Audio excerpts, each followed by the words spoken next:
Trick or treat, everyone. This is a brand new game coming out today from quite a few Playdate devs. We've been working in collaboration on Ware-wolf Campfire Stories. So we gained a new capability to make games in Pulp, which is a game engine that you can use, that I use for a lot of my games on the Playdate. We can now combine multiple Pulp projects into one single file, which we did not have before. This came about fairly recently, and we wanted to give a bit of a treat to the Playdate community today on Halloween. So, I'm going to launch it. We had 14 different dev teams come together to make this game, and I, as Ledbetter Games, committed to doing this launcher. Now here you can see it's an idyllic camp setting. Definitely nothing can harm you. There's definitely nothing out in the woods to spook us. Here we go. This is all about telling stories. Oh no, what's that? Might be a werewolf. Here we go. Okay, so this is the counselor. He's going to guide the experience, and he's also going to remember all these stories that the campfires tell. So we come to this interface, we're sitting around a campfire. This was inspired by Sword and Sorcery by Super Brothers, I believe, just the art style. And this is the launcher for the games. I'm going to have any one of my 5 campers here. I'm going to select Leroy, and he says, I heard this one at school. Now it's going to pass off to another game that is his story, and we can win or lose that story, and then it'll pass back to here with consequences. I'm not going to play the full games and all this, but I'm going to show a few over the course of one playthrough. And this does have more games in it than you can play through in one night. So you will need to go through multiple nights to see everything, and they will all unlock from the counselor over the course of the playthroughs.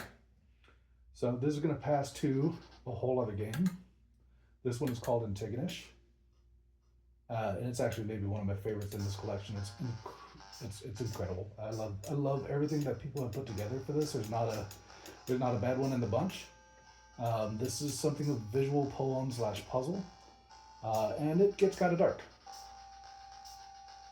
But just what they're doing artistically with Pulp in this game is pretty astounding. Now I can play through the whole game and pass back to the launcher, which is what you would normally do.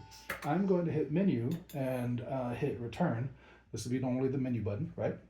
I'm going to return to the launcher. That is going to fail the game. I can always play it again from the counselor, but just for the purposes of showing you a few different things. So we're going to go back through the title screen. Fade to camp. Where'd Leroy go? Okay, so I've got to get through a full night. Here we go. And now we go to another camper, and they're going to tell another story called Candy Catch. So we want to catch the candies, avoid the skulls, ghost, and poop. So this one, you can actually use the crank for, which actually feels really good. You can also use a D-pad. And you're going to try to catch the candy without losing all your health. So I'm going to back out. Like I said, I just want to show you a little bit of each one. We come back through this idyllic scene.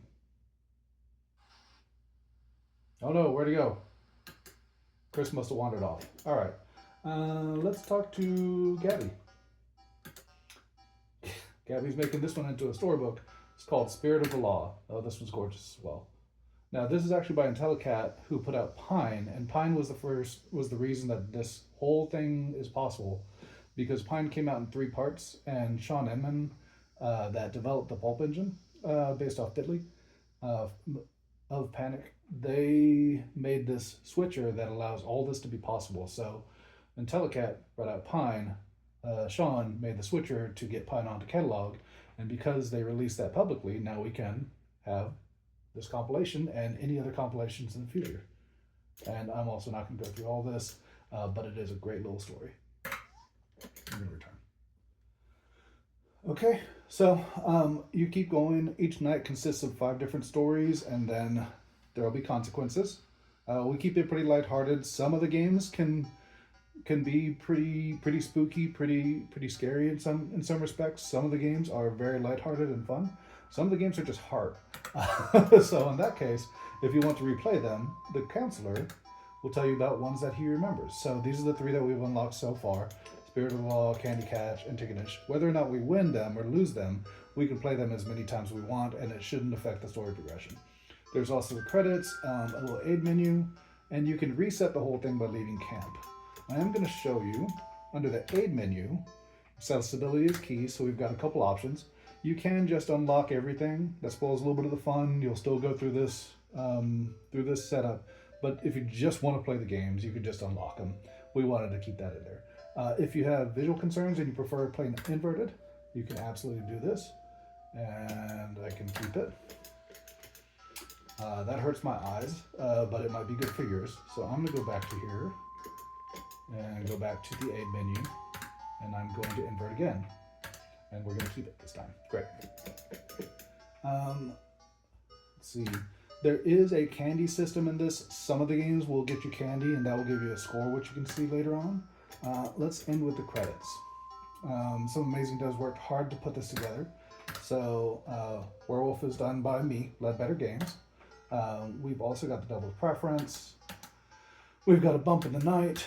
We've got Candy Catch. We've got All Is Well, The Spirit of the Law, Panic at the Patch, Love and Hate, Spirit Game, Witchware, As Dead as Doris, Antigonish, Otherworldly Effigy, The Exhumer, and A Night to Behold. And I don't know if you saw a few of those names, but some of the biggest names in the Playdate Pulp community came together to make this. It was all voluntary. The game is free. Go ahead and get it now and start enjoying your treat for today.